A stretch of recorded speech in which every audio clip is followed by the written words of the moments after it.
ఇది మాట్లాడాలంటే తిరుపతి లడ్డు గురించి కానీ తిరుపతి విషయం గురించి మాట్లాడాలంటే ఒక దేవునిని ఎంత అవమానపరిచారంటే ఫస్ట్ ఇదే పవన్ కళ్యాణ్ ఇదే చంద్రబాబు నాయుడు లడ్డులో జంతువుల కొవ్వు కలిసిందని చెప్పేసి రాద్ధాంతం చేసి మెట్లు గడిగాడు ఒక ఆయన.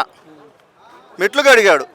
చివరికి సుప్రీంకోర్టులో వేశారు. సుప్రీంకోర్టులో రాజ్నాథ్ సింగ్ రిట్ పిటిషన్ వేసిన తర్వాత అది విచారణ జరిగింది. విచారణ జరిగిన తర్వాత ఏం తేల్చారు, దాంట్లో జంతువుల కొవ్వు కానీ ఏమీ అసలు కలవలేదు, ఎటువంటి కెమికల్స్ లేవు అని చెప్పేసి క్లియర్గా చెప్పారు. సుప్రీంకోర్టు చెప్పింది. సుప్రీంకోర్టు తీర్పుని మీరు ఎదిరిస్తూ ఫ్లెక్సీలు వేసుకుని ఎవరిని రెచ్చగొట్టాలని చూస్తున్నారు? రాష్ట్రంలో శాంతి భద్రతల్ని కావాలని ఇప్పుడు జగన్మోహన్ రెడ్డి గారి మీద ఏదో ఒకటి నెట్టాలి. ఇప్పుడు వైఎస్ఆర్సీపీ కార్యకర్తలు మొత్తం కూడా అధిష్టానానికి గౌరవించి ఎవ్వరూ ఎక్కడా కూడా తొందరపడకుండా దాడి కానీ ఎటువంటి పొరపాటు చేయకుండా అవాంఛనీయ ఘటనలు జరగకుండా